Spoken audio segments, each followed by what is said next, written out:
અહેમદાબાદ મિત્ર ન્યૂઝમાં આપનું સ્વાગત છે।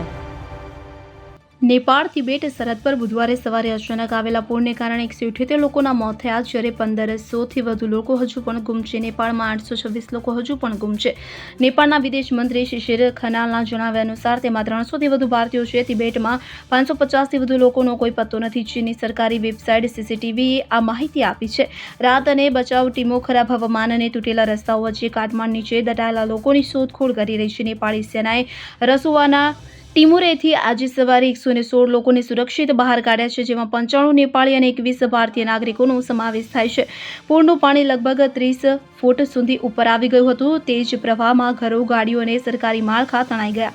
શરૂઆતમાં એવું માનવામાં આવતું હતું કે પૂર પહેલા ભૂકંપ આવ્યો હતો, પરંતુ અમેરિકી જિયોલોજિકલ સર્વે અનુસાર ચીન તરફ લહેંદે નદીમાં પહાડનો મોટો હિસ્સો ખસીને પડ્યો હતો। આ જ ભૂસ્ખલનને કારણે 5.2 તીવ્રતાના ભૂકંપ જેવો આંચકો અનુભવાયો। ત્યારબાદ નદીમાંથી પાણી અને કાટમાળનો પ્રવાહ બોટેકોશી અને ત્રિશુલી નદીઓમાં પહોંચ્યો, કે જેના કારણે પૂર આવ્યું। પ્રવાહ એટલો તેજ હતો કે લોકોને અને કાટમાળને લગભગ 150 કિલોમીટર દૂર ચિતવન સુધી વહાવી ગયો, જ્યાં અત્યાર સુધીમાં 33 મૃતદેહ મળી આવ્યા છે। લગભગ 22 કલાક સુધી રસ્તો બંધ રહ્યા પછી આખરે ચીની રેસ્ક્યુ ટીમ ગ્યોરોંગ પોર્ટ પહોંચી ગઈ છે, એટલે કે પૂરથી ભારે અસરગ્રસ્ત આ પોર્ટ ચીન નેપાળ વચ્ચે થતા લગભગ 1/3 વેપાર માટે મહત્વપૂર્ણ છે।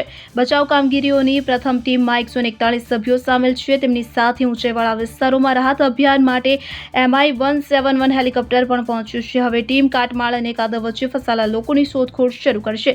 ચીન નેપાળ સરહદ પર આવેલા ભયાનક પૂરને કારણે બંને દેશો વચ્ચેના વેપાર સાથે સંકળાયેલા મહત્વના માળખાકીય સુવિધાઓને નુકસાન થયું છે। પૂરને કારણે સરહદ પરના અનેક પુલ અને બંદરો તબાહી થઈ ગયા છે, તેમાં ગ્યોરોંગ બંદરનો પણ સમાવેશ થાય છે। ચીની સરકારી સમાચાર એજન્સી સિન્હુઆ અનુસાર 2024માં ચીન નેપાળના કુલ વેપારનો લગભગ 1/3 ભાગ આ જ માર્ગે થતો હતો, તો છેલ્લા કેટલાય વર્ષોમાં સરહદ પર રસ્તા અને અન્ય માળખાકીય સુવિધાઓના વિકાસથી ચીન અને નેપાળ વચ્ચેનો વેપાર વધ્યો છે। 2024માં બંને દેશો વચ્ચેનો કુલ વેપાર $2 અબજથી વધુ રહ્યો, તો 2017માં ગ્યોરોંગ બંદર ખુલવાથી ચીનથી નેપાળમાં ઇલેક્ટ્રિક વાહનોની નિકાસ પણ વધી છે। આ વર્ષના પ્રથમ ક્વાર્ટરમાં નેપાળને ચીનથી નવા ઉર્જા વાહનોની નિકાસ વાર્ષિક ધોરણે 25.1% વધી, તો નેપાળમાં આવેલા ભયાનક પૂર અને ભૂસ્ખલન વચ્ચે બાંગ્લાદેશી અભિનેત્રી અપુ બિસ્વાસ ફસાઈ છે। તે એક ફિલ્મના શૂટિંગ માટે નેપાળમાંથી તેમણે જણાવ્યું કે તેઓ હાલ પોખરામાં સુરક્ષિત છે અને ઢાકા પાછા ફરવાની તૈયારી કરી રહ્યા છે। નેપાળમાં આવેલા વિનાશકારી પૂર બાદ ઘણા લોકો હજુ પણ લાપતા છે। આ દરમિયાન આધ્યાત્મિક ગુરુ સદગુરુ જગ્ગી વાસુદેવે અધિકારીઓને તેમને અને કેટલાક સ્વયંસેવકોને તિબેટના ગ્યોરોંગ વિસ્તારમાં જવાની મંજૂરી આપવા અપીલ કરી છે। સદગુરુના મતે તેમના જૂથના 80 લોકો હજુ સુધી સંપર્ક થઈ શક્યો નથી। તેઓ ગુમ થયેલા લોકો વિશે માહિતી એકત્ર કરવા અને અસરગ્રસ્ત પરિવારોને મદદ કરવા માટે ગ્યોરોંગ જવા માંગે છે।